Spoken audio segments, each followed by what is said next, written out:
साथियों नमस्कार, कैसे हैं आप सब लोग? मजामा केम छो कसा आहेस?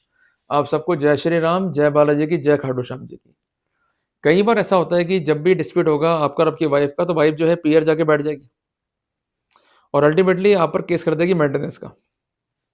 उनका कहना ये होता है कि मेरा पति जो है कमा रहा है और मैं जो है बेरोजगार हूँ, मुझे मेंटेनेंस जो है दिलाया जाए। तो यहाँ पर हमें समझना होगा मेंटेनेंस क्या है। मेंटेनेंस को जो है परिभाषित नहीं किया गया है 144 BNSS में। मेंटेनेंस क्या है? रोटी, कपड़ा और मकान। पर इनका जो है पेट नहीं भरता है रोटी, कपड़ा और मकान से, इनको कुछ और भी चाहिए होता है, जो है हस्बैंड की लग्ज़री। ये कहते हैं कि हमारे हस्बैंड के पास जो है प्रॉपर्टी है, उसके पास जो है पैसा है, हमें उस प्रॉपर्टी में दिलाया जाए हिस्सा, और जो कंसर्न अमाउंट है, उसका भी हमें 30% या 40% जो है दिलाया जाए, जो हमारा हक है। और ये हक इन्हें दिया है कानून ने, तो ये है डोमिनेंट साइड पे। चूँकि आपको जानकारी नहीं होती, तो आप लोग क्या करते हो, केस को जो है कॉन्टेस्ट करते हो और अधिकांशतः खर्चा कोर्ट बाँध देती है आपकी इनकम को असर्टेन करते हुए। इनके पास केवल एक ही डिफेंस है कि हम जो है रह रहे हैं मजबूरी में अलग। हमको इन्होंने मारा-पीटा, दहेज की माँग करी, और ये इस बात को सपोर्ट करती हैं with the help of DB case, with the help of false 498 A case. तो सर्वाइव कैसे करें? कैसे प्रोसीड करें? तो आज हम सिर्फ बात कर रहे हैं एक महत्वपूर्ण बिंदु पे, जो कि जुड़ा हुआ है रेलिंक्विश डीड से, जिसको हम कहते हैं हक त्याग पत्र।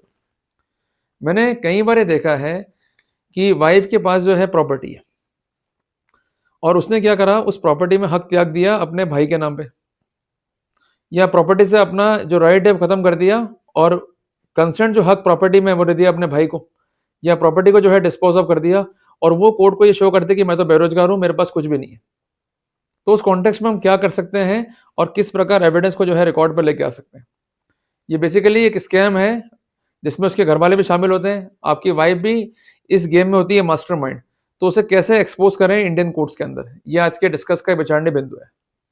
देखिए, कई बार ऐसा होता है कि आपकी वाइफ के पास जो है प्रॉपर्टी है, या आपके जो फादर इन लॉ है उसके पास जो है प्रॉपर्टी है, या प्रॉपर्टी है मदर इन लॉ के पास में। अगर प्रॉपर्टी फादर इन लॉ के पास में है या मदर इन लॉ के पास में है और उनकी डेथ हो गई, तो जो प्रॉपर्टी में हिस्सेदार हैं वो होंगे उनके बच्चे और उनकी वाइफ, या उनका पति या उनके बच्चे। क्लियर हो गया? तो ऐसे सिनेरियो में कुछ हिस्सा जो है आपकी वाइफ को भी मिलेगा, पर आपकी वाइफ क्या करती है, ये लिखती है डीड के अंदर कि मैं अपने ससुराल में हंसी खुशी, राजी खुशी रह रही हूँ, मुझे कोई तकलीफ नहीं है, मेरा पति जो है सक्षम है, मैं भी जो है सक्षम हूँ, तो मैं इस प्रॉपर्टी में अपना हक त्यागती हूँ और ये प्रॉपर्टी अपने भाई को देती हूँ। क्लियर है? यहाँ पर ये डॉक्यूमेंट जो है तैयार होगा, जिसको हम कहते हैं रेलिंक्विश डीड। जब ये डॉक्यूमेंट तैयार होता है, तो इसकी कानो-कान खबर जो है आपको नहीं होती है। डॉक्यूमेंट जो है आपसे छुपा लिया जाता है, क्योंकि इनको मालूम है कि डॉक्यूमेंट अगर हाथ लग गया आपके, तो डेफिनिटली आप फर्दर जो है पैनिक कॉज़ कर सकते हो। जब सब कुछ ठीक चल रहा होता है, तो आप भी जो है ध्यान देते नहीं हो, पर जब बात बिगड़ती है, डॉक्यूमेंट आपकी जानकारी में नहीं होता है, तो उसका अनड्यू बेनिफिट जो है ये लोग उठा के ले जाते हैं। क्लियर है बातें? आप एक बात को जो है नोट डाउन कर लीजिएगा, कानून जो है हमारे खिलाफ नहीं है। आप कानून को अभी तक पकड़ ही नहीं पाए, समझ ही नहीं पाए, इसलिए आपको लगता है कि ये चीज़ जो है हमारे को पैनिक कर रही है और हम जो है लड़की को डिफीट नहीं कर पाएँगे, लड़की जो है डोमिनेंट है और हमेशा ही लड़का जो है हारेगा। हम क्यों हारते हैं? क्योंकि हमें नियम, कायदे, कानून नहीं पता। क्या आपको लगता है कानून जो है खिलाफ है आपके? कानून के वही अंश आपने देखे या समझे या पढ़े जो आपको दिखाई दे रहे हैं। कुछ ऐसे कानून भी हैं जो गुप्त कानून हैं, जिसकी जानकारी भी आपको होनी चाहिए। तो सबसे पहले मैं आपको एक बात निवेदन कर दूं कि यदि आप पढ़ेंगे 144 बी एंड एसएस को, तो आप ये पाएंगे कि कंसर्न वाइफ के पास अगर सफिशिएंट मीन्स नहीं है to maintain herself, and apart from that उसके पति के पास सफिशिएंट मीन्स हैं टू मेंटेन, और वो मेंटेन नहीं कर रहा है अपनी वाइफ को, तो ऐसे सिनेरियो में जो पति है वो जिम्मेदार होगा। अब आप लोग क्या करते हो, जब वाइफ चली जाती है तो केस फाइल करते हो सेक्शन 9 हिंदू मैरिज एक्ट का, ये शो करते हुए कि मैं साथ रखना चाहता हूं, पर वाइफ जो है रहना नहीं चाहती है। ऐसी स्थिति में वो कोई मेंटेनेंस प्राप्त करने की अधिकारी नहीं है। ये गलती आपको नहीं करनी है। आपको जो है ये ध्यान रखना होगा कि यदि आप विवाह कर रहे हैं, तो आपको फाइनेंशियल प्लानिंग पर जो है जोर देना चाहिए। अगर वो नहीं किया है और अब जो है केस हो गया है, तो सर्वाइव तो अब भी करना पड़ेगा, पर बचने के पैटर्न्स को थोड़ा सा मॉडिफाई करना होगा। तो मैंने आपको निवेदन किया है कि वाइफ के पास अगर सफिशिएंट मीन्स नहीं है, तो क्लेम जो है डोमिनेंट होगा। तो सफिशिएंट मीन्स यहाँ पर क्या है कि वाइफ के पास कोई प्रॉपर्टी है जिसको डिस्पोज ऑफ कर दिया, या वाइफ को प्रॉपर्टी मिली थी by the way of inheritance जिसको उसने डिस्पोज ऑफ कर दिया by the way of relinquish. ये डॉक्यूमेंट जो है हमको खंगालने हैं। अगर डॉक्यूमेंट नहीं मिल रहे हैं हमारे को, तो करना क्या है कि जो कंसर्न प्रॉपर्टी है उसका नेचर मालूम करो। क्या वो प्रॉपर्टी एग्रीकल्चर है या प्रॉपर्टी जो है रेसिडेंशियल है या कमर्शियल है। कंसर्न डिपार्टमेंट्स के पास इनका डाटा जो है होता है मेंटेन, उसके बेसिस पर हमें जो ये प्रॉपर्टी है उसका मिल जाएगा पूर्ण डिस्क्रिप्शन। क्लियर है। अब उदाहरण लेता हूं मैं, प्रॉपर्टी जो है आपके फादर इन लॉ के नाम पर है, उनकी हो गई डेथ, तो उसमें कौन होंगे दावेदार? आपकी सास, आपकी पत्नी, आपका साला और अन्य जो जीवित वारिसान है वो, जो कि फर्स्ट लाइन हेयर में आते हैं।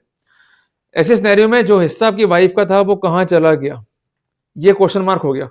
अब आपको करना क्या है, नोटिस देना है अपनी वाइफ को ये पूछने के लिए कि जो हिस्सा आपको मिला था वो हिस्सा कहां चला गया। अगर वो स्पेसिफिक नहीं करती है, चुपचाप बैठती है, तो फिर आपको ऑर्डर 11 रूल 12 सीपीसी के तहत एक आवेदन कोर्ट में पेश करना है।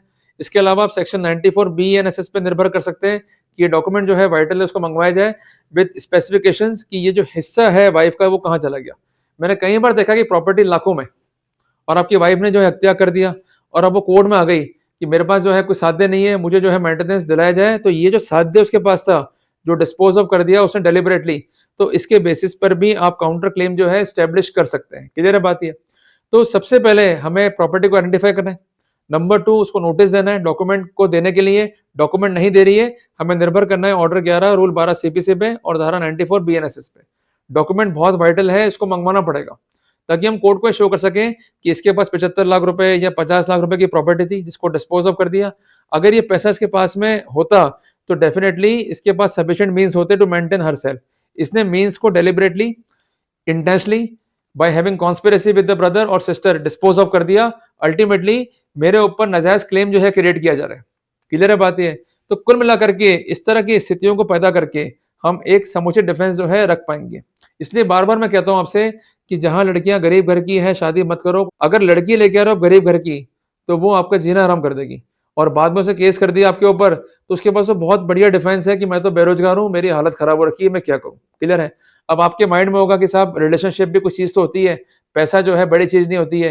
देखो पैसा बहुत बड़ी चीज है, और अगर पैसा आपकी जेब में नहीं है तो कोई भी रिश्ता सर्वाइव नहीं करेगा। ये बात दिमाग में सेट कर लो। पैसा खुदा तो नहीं पर खुदा से कम भी नहीं। तो उनकी निगाह किस पर है? आपके पैसे पे तो है। अगर रिश्ते निभाने होते उनको तो वो रिश्ते निभा लेते। उन्होंने आपका स्ट्रगल तो कभी भी इम्फेसाइज किया ही नहीं कि किस दौर से आप गुजरे, आप कभी भूखे भी सोए होंगे, पर उनका एक ही टारगेट है कि ये सफल हो गया, अब इसका प्रॉपर्टी और पैसा जो है हमारा हो गया। क्लियर है बात की।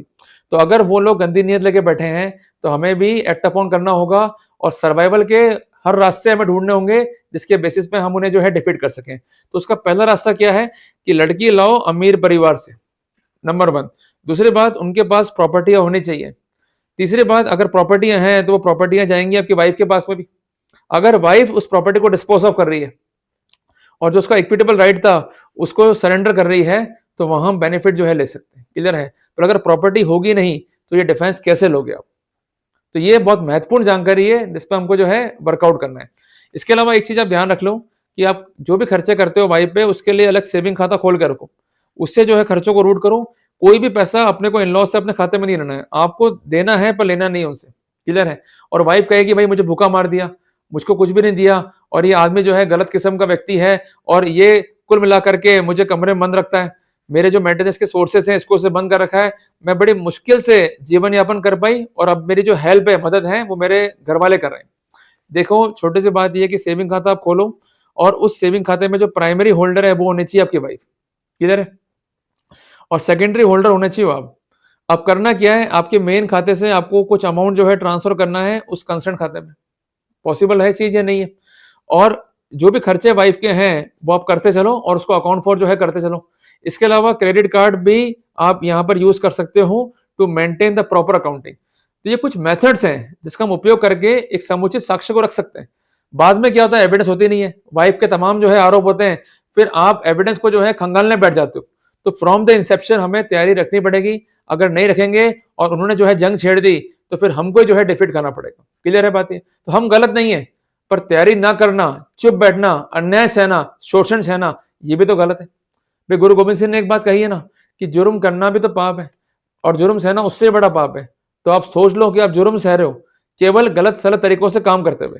तो आपको काम करना है पिन पॉइंट लक्ष्य को भेदने के लिए, जो एविडेंसेस है उसको जो है कलेक्ट करना है, ताकि जब भी बुरा समय आ जाए यही एविडेंस जो है अपने काम आने वाली है। क्लियर हो गया अपने को। तो ये कुछ महत्वपूर्ण बिंदु है जहां मैंने आपको जो है स्थितियां स्पेसिफिक करी। तो मैं समाप्त करता हूं कि जहां प्रॉपर्टी में हक त्यागती है वाइफ और खुद को शो करती है बेरोजगार, तो कंसर्न प्रॉपर्टी के कॉन्टेक्स्ट में आप डॉक्यूमेंट्स को रिकॉर्ड पर रखिए ताकि उसका इल कंटेंट जो है सामने आए। और एक पॉइंट आप और नोट कर लीजिए, जो कंसर्न डेलिंक्वेंस डेट है इसको भी कैंसिल कराने के लिए आपको दावा जो है पेश करना होगा। ये आपको मैं इसलिए कह रहा हूँ क्योंकि उसने डेलिंक्वेंस डेट लिख दी, अपना हक त्याग कर दिया, पर बेसिकली आपके राइट्स तो अफेक्ट हो गए।